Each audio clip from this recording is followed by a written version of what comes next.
मानव कुठल्याही संकटावर मात करू शकतो हा विश्वास डॉक्टर बाबासाहेब आंबेडकर यांनी आपल्याला समजावला दिला, स्वाभिमान दिला, जगण्यासाठीचा मार्ग दाखवला, समतेचा विश्वास दिला आणि या आधुनिक भारताची पायाभरणी या संविधानावर झाली, त्या संविधानाचे शिल्पकार ठरलेले महामानव डॉक्टर बाबासाहेब आंबेडकर त्यांच्या आयुष्यातील प्रत्येक अध्याय, प्रत्येक वर्ग हे तेजस्पुरुष आहे. या तेजस्वी महामानवाची यशोगाथा आज आपल्यापर्यंत ड्रोनच्या माध्यमातून आगळ्या वेगळ्या पद्धतीने पोहोचते आहे. इथे उपस्थित प्रत्येकाला डोळ्यांमध्ये साठवून ठेवावासा वाटेल असा हा केवळ आकाशावर रंगवलेली एक सीमारेषांची चौकट नाही, तर ती असंख्य भाषा, विविध धर्म आणि जाती जमातींच्या गुंतागुंतीतून आकार घेतलेली आणि संस्कृतींच्या अखंड प्रवाहाने समृद्ध झालेली एक दिव्य जिवंत चेतना आहे. या विविधतेच्या विराट सागरातही एकात्मतेची अखंड ज्योत तेवत ठेवणारे जे अमृत आहे ते म्हणजे भारतीय संविधान. या संविधानाचे शिल्पकार म्हणजे डॉक्टर बाबासाहेब आंबेडकर, एक असा महामानव ज्यांच्या विचारांची उंची हिमालया एवढी भव्य, ज्यांच्या संघर्षाची गाथा समुद्रा एवढी अथांग आणि ज्यांच्या कार्याची किमया आकाशा एवढी व्यापक आहे.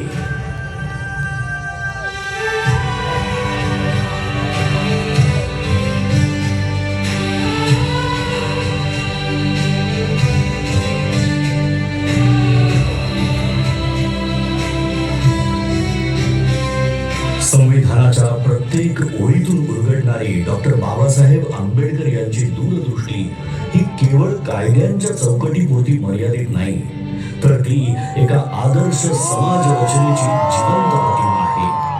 न्याय, स्वातंत्र्य, समता आणि बंधुत्व या मूल्यांच्या आधारावर त्यांनी असा भारत घडवण्याचा ध्यास घेतला जिथे प्रत्येक नागरिकाला आपलं अस्तित्व अभिमानाने जगता येईल. त्यांनी केवळ संविधानाची रचना केली नाही, तर एक असा भारत निर्माण केला जो प्रगत, न्यायप्रिय आणि समताधिष्ठित असेल आणि जिथे आधुनिक भारताची बीजे पेरली जातील. ज्या महामानवाने देशाच्या उज्ज्वल भविष्याची भक्कम पायाभरणी केली त्या डॉक्टर बाबासाहेब आंबेडकर यांचं बालपण मात्र अत्यंत कठीण, वेदनांनी आणि अपमानाने भरलेलं होतं. अस्पृश्यतेच्या काळोख्या सावटाखाली त्यांना शाळेत वेगळं बसवलं जाईल, पाण्याच्या एका थेंबासाठीही त्यांना वंचित ठेवलं जाईल. परंतु या सगळ्या अन्यायाच्या जखमांमध्येही त्यांच्या अंतःकरणात परिवर्तनाची तेजस्वी ज्वाला धगधगत होती. त्यांना ज्ञात झालं होतं की शिक्षण हेच ते शस्त्र आहे जे अज्ञानाच्या अंधाराला चिरून टाकतं आणि माणसाला स्वाभिमानाने जगण्याची ताकद देतं. या जिद्दीच्या जोरावर ज्ञानाचा अखंड प्रवास सुरू झाला. मुंबईच्या शाळांपासून ते कोलंबिया युनिव्हर्सिटी, ग्रेस इन आणि लंडन स्कूल ऑफ इकॉनॉमिक्स या जागतिक दर्जाच्या संस्थांपर्यंत त्यांनी डबल डॉक्टरेट आणि बॅरिस्टर ॲट लॉ या उच्चतम पदव्या संपादन करून ज्ञानाच्या आकाशाला गवसणी घातली. त्या काळात इतक्या उच्च शिक्षणाची किमया साधणारे ते एकमेव भारतीय ठरले. आपल्या विलक्षण बुद्धिमत्तेच्या जोरावर परदेशात सन्मानाने आयुष्य जगण्याची संधी असतानाही डॉक्टर बाबासाहेब आंबेडकरांनी मातृभूमीची निवड केली.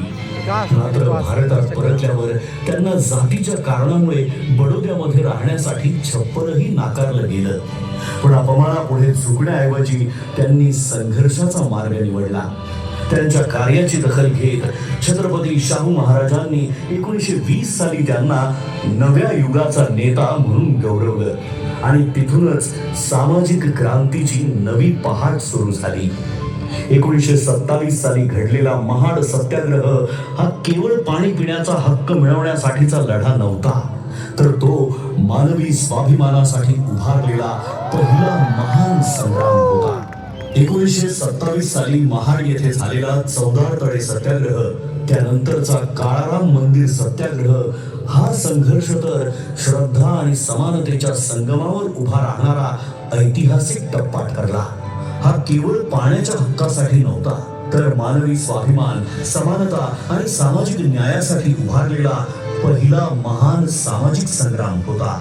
1930 ते 1932 या कालखंडात डॉक्टर बाबासाहेब आंबेडकर यांनी गोलमेज परिषदेमध्ये सहभाग घेत वंचित, पीडित आणि शोषित समाजाचा आवाज जागतिक स्तरावर पोहोचवला. अनहायलेशन ऑफ कास्ट या त्यांच्या क्रांतिकारी ग्रंथातून त्यांनी जाती व्यवस्थेच्या मूळ पायालाच हादरा दिला. त्यांनी निर्भीडपणे सांगितलं की जोपर्यंत जात अस्तित्वात आहे तोपर्यंत खऱ्या अर्थाने लोकशाही फुलू शकत नाही. मी हिंदू म्हणून जन्माला आलो असलो तर हिंदू म्हणून मरणार नाही हे वाक्य केवळ एक उद्गार नव्हे, तर अन्यायाविरुद्ध उभं राहण्याचा, समतेसाठी लढण्याचा संकल्प होता. डॉक्टर बाबासाहेब आंबेडकर यांचा संघर्ष केवळ सामाजिक परिवर्तनापुरता मर्यादित नव्हता, तर त्यांच्या वैयक्तिक आयुष्यातही वेदना, त्याग आणि कठोर परीक्षांनी भरलेला होता. या कठीण प्रवासात त्यांच्या सोबत खंबीरपणे उभ्या राहिल्या त्या म्हणजे रमाबाई आंबेडकर. एक शांत, संयमी पण अतूट सामर्थ्याची मूर्ती. घरात आर्थिक तंगी असताना उपासमारीच्या छायेतही त्यांनी कधीही तक्रार केली नाही. योग्य उपचारांच्या अभावामुळे आपल्या लेकराला गमावण्याचं असह्य दुःख त्यांना सोसावं लागलं, तरीही या दुःखाने त्या खचल्या नाहीत. उलट आपल्या पतीच्या महान ध्येयासाठी त्यांनी प्रत्येक वेदना मागे सोडली. डॉक्टर बाबासाहेब आंबेडकरांनी केवळ दलितांच्या वेदनांना वाचा फोडली नाही, तर त्या प्रत्येक माणसासाठी आवाज उठवला ज्याच्यावर अन्याय झाला, जो शोषित होता आणि ज्याला आपल्या कष्टांचं योग्य मूल्य मिळत नव्हतं. कोकणच्या मातीतील शेतकऱ्यांच्या शोषणाविरुद्ध त्यांनी थेट आवाज उठवला आणि खोटी पद्धती या अन्यायकारक व्यवस्थेच्या मुळावर घाव घालत त्यांनी शेतकऱ्यांना स्वाभिमानाने जगण्याचा मार्ग खुला केला. कामगार मंत्री म्हणून शपथ घेताना 8 तासांचा कामाचा दिवस, साप्ताहिक सुट्टी, किमान वेतन आणि सामाजिक सुरक्षेचे हक्क हे केवळ कायदे नव्हते, तर कष्टकऱ्यांच्या आयुष्याला मिळालेले संरक्षण कवच होते.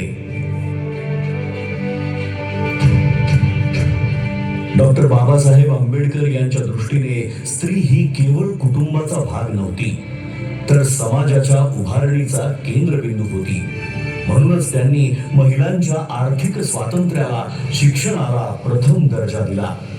बालविवाह, सतीप्रथा, देवदासी प्रथा आणि विधवांचं अमानुष शोषण या सर्व कुप्रथांविरुद्ध त्यांनी प्रखर आवाज उठवून समानतेचा हक्क दिला.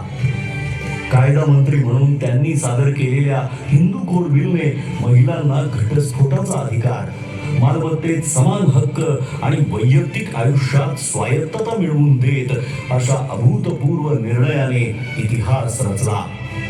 तसंच कामकाजी महिलांसाठी मातृत्व रजा आणि समान कामासाठी समान वेतन या केवळ सुधारणा नाही, तर स्त्रीच्या सन्मानाचा आणि स्वातंत्र्याचा नवा अध्याय होता.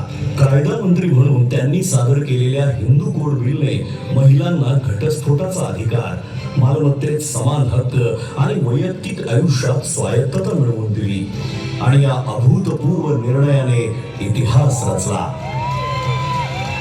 1947 साली डॉक्टर बाबासाहेब आंबेडकर यांची संविधान मसुदा समितीचे अध्यक्ष म्हणून निवड झाली. या जबाबदारीला न्याय देत त्यांनी भारतीय संविधान या अद्वितीय ग्रंथाची निर्मिती केली, जो जगातील सर्वश्रेष्ठ संविधानांपैकी एक आहे. संविधानाच्या माध्यमातून त्यांनी प्रत्येक व्यक्तीला अभिव्यक्ती स्वातंत्र्य, समानतेचा हक्क, अस्पृश्यतेचा अंत आणि सर्व प्रकारच्या भेदभावावर कठोर बंदी घालून मानवाधिकार केवळ कायद्याच्या चौकटीत न ठेवता प्रत्येक भारतीयाच्या जीवनाचा अविभाज्य भाग बनवले. तसंच समता, करुणा आणि प्रज्ञेच्या प्रकाशात त्यांच्या आत्मसन्मानाला एक नवी उंची प्राप्त करून दिली. महात्मा ज्योतिराव फुले, भगवान गौतम बुद्ध आणि संत कबीर हे डॉक्टर बाबासाहेब आंबेडकर यांचे प्रेरणा स्रोत होते. त्यांच्या विचारांच्या मुळाशी असलेली स्वातंत्र्य, समता आणि बंधुत्व ही मूल्ये त्यांना विशेषतः भगवान बुद्धांच्या तत्वज्ञानातूनच सापडली. 14 ऑक्टोबर 1956 रोजी नागपूर येथील दीक्षाभूमीवर इतिहासाला वळण देणारा तो निर्णायक क्षण आला. त्या दिवशी डॉक्टर बाबासाहेब आंबेडकरांनी बौद्ध धम्माचा स्वीकार केला आणि सुमारे 5 लाख अनुयायांना धम्म दीक्षा देऊन एका महान सामाजिक क्रांतीची सुरुवात केली. जगातील सर्वात मोठे शांततापूर्ण सामूहिक धर्मांतर म्हणून या घटनेची इतिहासात नोंद झाली. त्यांनी केवळ संविधानाची निर्मिती केली नाही, तर एका सशक्त, न्यायप्रिय आणि एकात्म राष्ट्राचा पाया रचला. म्हणूनच ते केवळ एका समाजाचे नेते नाहीत, तर संपूर्ण भारताचे राष्ट्र निर्माते आहेत. अशा या महान विभूतीचे, या युगपुरुषाचे आपण आज कृतज्ञतेने स्मरण करूया आणि अभिमानाने, आत्मसन्मानाने आणि एकतेच्या भावनेने म्हणूया, जय भीम, जय भीम, जय भीम.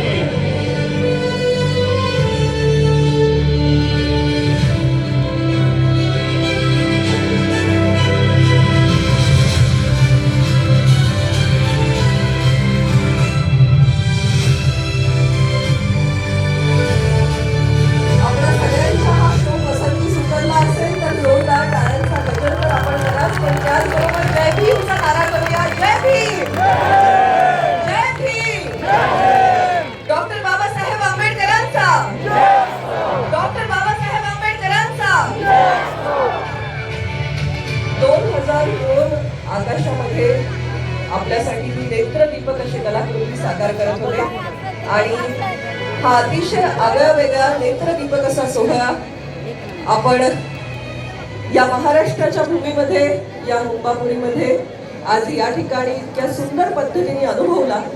याचं श्रेय जर कुणाला जात असेल तर ते अर्थातच समाज नायक माननीय मंत्री महोदय